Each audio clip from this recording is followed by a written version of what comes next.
राजनीतिक परिदृश्य में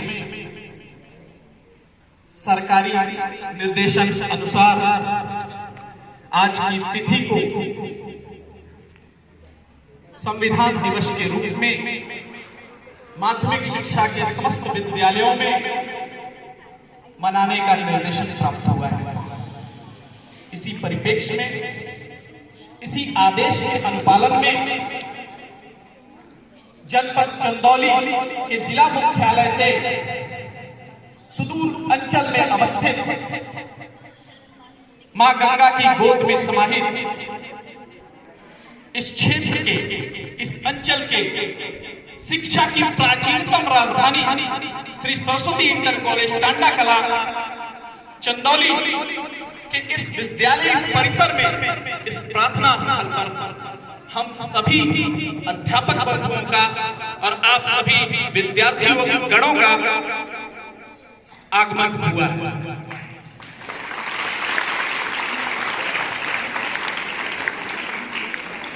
आज संविधान दिवस है,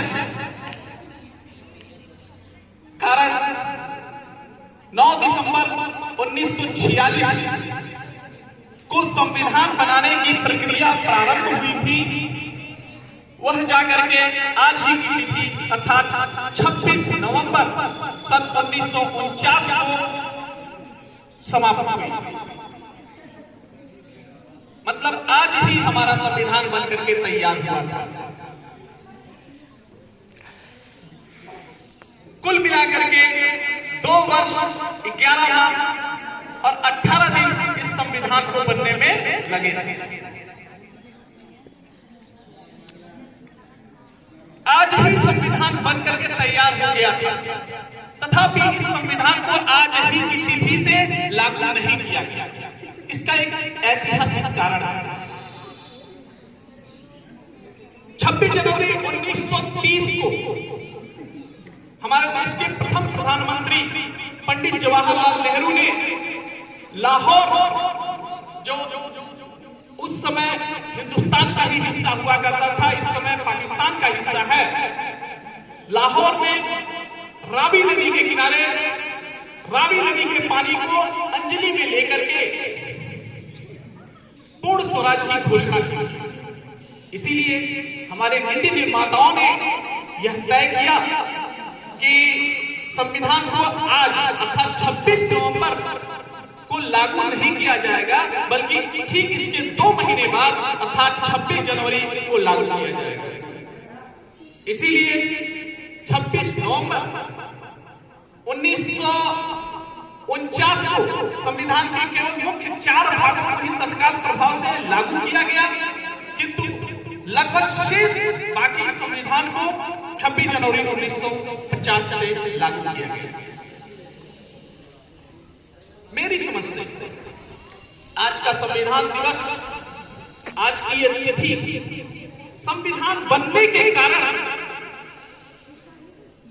उतनी ज्यादा महत्वपूर्ण नहीं है, बल्कि इस बात से ज्यादा महत्वपूर्ण है कि आज की तिथि से ठीक एक दिन पहले अर्थात कल 25 नवंबर सन 1949 संविधान सभा में डॉक्टर अंबेडकर ने जो अपना ऐतिहासिक भाषण दिया था, उसके कारण ज्यादा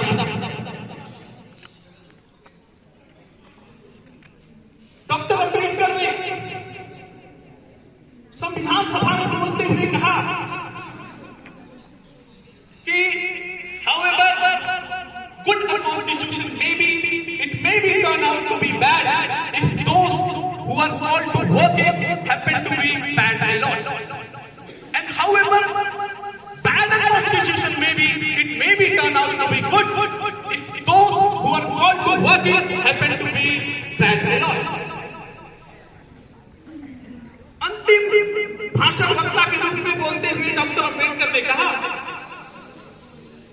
कि अब मैं संविधान की अच्छाइयां गिनने नहीं चाहूं, बल्कि मैं यह बताने के लिए खड़ा हुआ हूं कि दुनिया का कोई भी संविधान, चाहे वह कितना भी अच्छा क्यों न हो, वह अंततः बुरा साबित होगा यदि उसको मानने वाले लोग होंगे।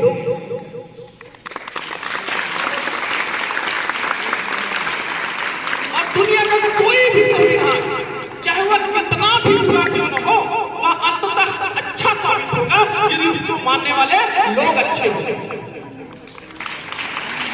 इसलिए बिना जनता को, बिना लोगों को और इनके द्वारा बनाई हुई राजनीतिक पार्टियों को संदर्भ में ले आए संविधान पर किसी प्रकार की टिप्पणी करना मेरी समझ से गलत है।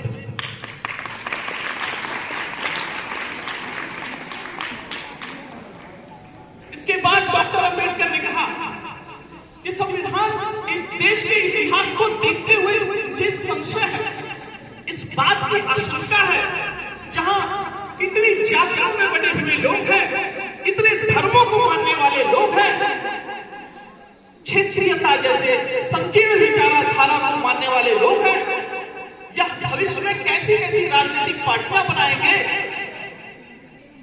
और इस संविधान के प्रति कितना सचेतन रहेंगे, कितना मान सम्मान देंगे, इस पर मुझे संशय है। अगर भारत के लोगों ने इस संविधान को तवज्जो नहीं दिया, सम्मान नहीं दिया, तो निश्चित रूप से भारत को बर्बाद होने में, भारत का पतन होने में कोई समय नहीं लगेगा।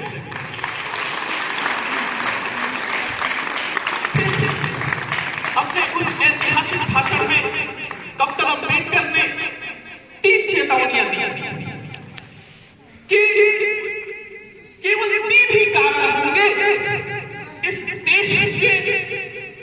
देश से प्रजातांत्रिक लोकतंत्र को समाप्त होने। उन्होंने कहा on January 26 India would be a democratic country, a political democratic nation, in the sense that from that day India would have a government of the people, by the people and for the people. A thought comes to my mind, what would happen to her political constitution? Will she able to maintain it or shall lose it again? If we wish to maintain our political constitution, not merely in forms but also in fact, what must we do?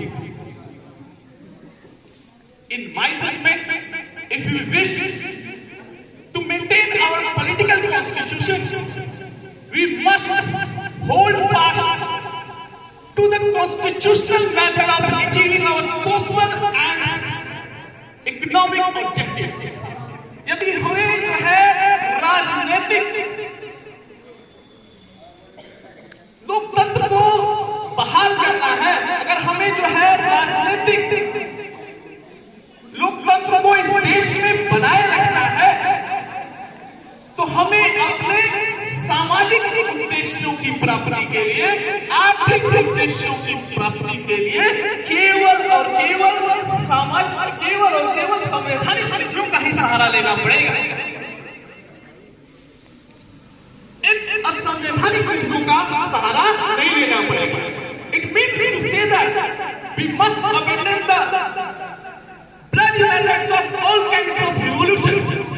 It means to say that we must abandon the method of unconstitutional, non-violence, civil disobedience and satyagraha.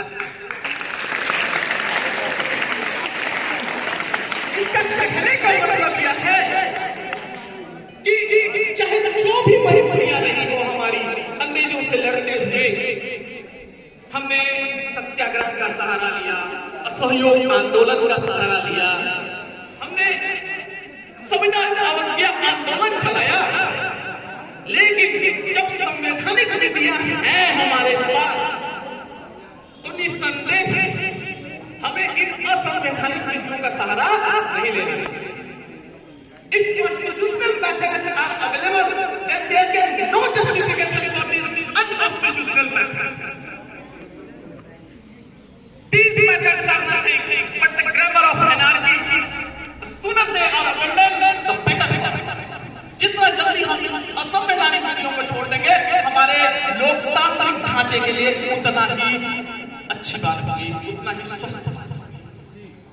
दूसरी चेतावनी देते हुए doctor Ambedkar कहते हैं,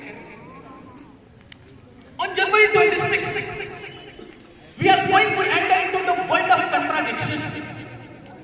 26 जनवरी 1950 को हम विरोधाभासों से भरे हुए युग में प्रवेश करने जा रहे हैं। प्रजातांत्रिक रूप से हमें समानता रहेगी, किंतु आर्थिक और सामाजिक रूप से अब भी हमें असमानता रहेगी।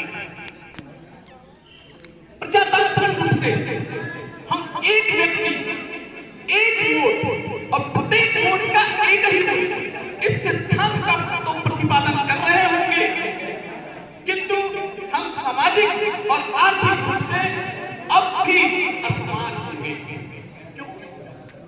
क्योंकि हमारे पास एक ऐसा समाज है जो विभिन्न जातियों में बटा हुआ है। क्यों? क्योंकि हमारे पास एक ऐसा समाज है जो कई धर्मों में बटा हुआ है। क्यों? क्योंकि हमारे पास एक ऐसा समाज है जो क्षेत्रीयता संबंधित संकीर्ण विचारधारा से बटा हुआ है। और रही बात आर्थिक समानता की, तो हमारे पास एक ऐसा संविधान हम भारत को देने जा रहे हैं जिसमें कुछ लोगों के पास तो धन होगा, लेकिन कुछ लोग तब भी जो है गरीबी में जीने के लिए विवश रहेंगे, विवश होंगे।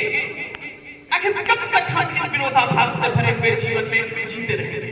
आखिर कब तक हम सामाजिक और आर्थिक बराबरी को नकारते रहेंगे? मुझे तो डर है कि क्या इतिहास अपने आप को फिर से दोहराएगा। और मेरा यह विचार इस तथ्य के साथ और भी गहरा हो जाता है जब मैं यह सोचता हूं कि देश में संविधान के लागू होने के बाद एक ऐसा समाज भी होगा जो जातीयता पर आधारित होगा, एक ऐसा समाज भी होगा जो क्षेत्रीयता पर आधारित नहीं होगा, एक ऐसा समाज भी होगा जो धर्म संबंधी विचारधारा को सबसे ऊपर रखेगा। तो क्या इन लोगों द्वारा बनाया हुआ कोई राजनीतिक दल भारत को ऊपर रखेगा इन संकीर्ण विचारधाराओं से, या इन संकीर्ण विचारधाराओं को अपने भारत को ऊपर रखेगा? यह बात मैं नहीं जानता, लेकिन इतना तो तय है कि यदि किसी राजनीतिक पार्टी ने अपने इन संकीर्ण विचारों को भारत से ऊपर रखा तो इस देश को समाप्त होने में कोई समय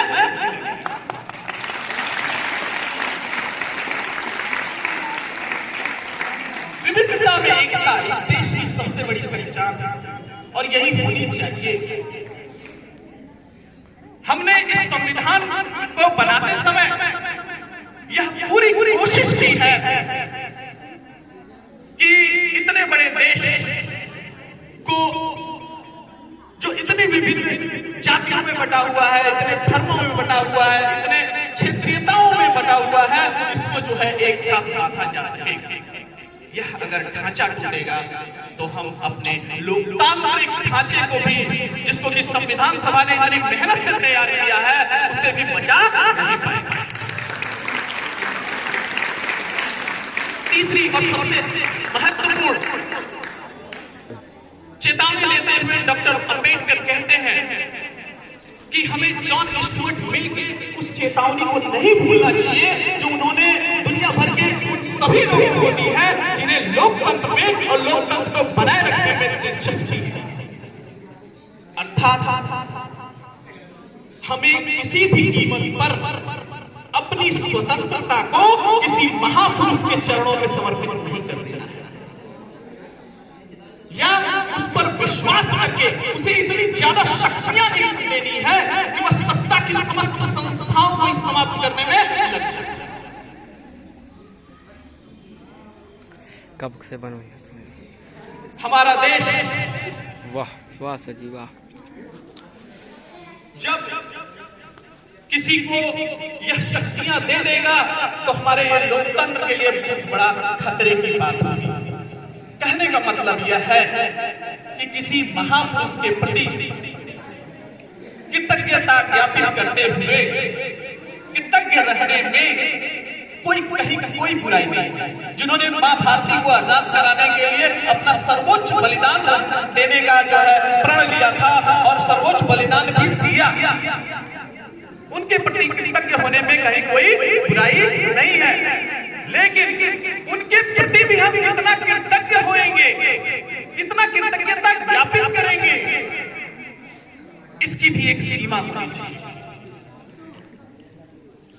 इसको समझाने के लिए डॉक्टर अंबेडकर आयरिश देशभक्त डेनियल ओकेमल का उदाहरण देते हैं कि जिस प्रकार से कोई पुरुष अपने स्वाभिमान की कीमत पर किसी के प्रति कृतज्ञ नहीं हो सकता, कोई महिला अपने पवित्रता की कीमत पर किसी के प्रति कृतज्ञ नहीं हो सकती।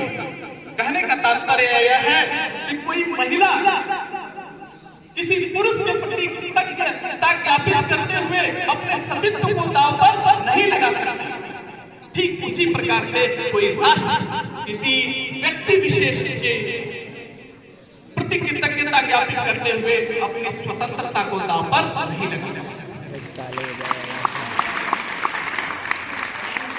डॉक्टर अंबेडकर चेतावनी देते हुए कहते हैं कि और यह बात हमारे देश भारत में बरतनी और भी ज्यादा जरूरी है। यह सावधानी भारत में बरतनी और भी ज्यादा जरूरी है। क्यों? क्योंकि हम दुनिया में किसी महापुरुष की पूजा करने में सबसे ज्यादा हमारा कोई स्थान नहीं। अम्बेडकर चेतावनी देते हुए कहते हैं जैसे धर्म के क्षेत्र में हो सकता है, धर्म के क्षेत्र में भक्ति या सुपर डिवोशन मुक्ति का मार्ग हो सकता है, किंतु राजनीति में भक्ति या नायक पूजा, हीरो वर्शिप पतन और अंततः तानाशाही का सीधा रास्ता।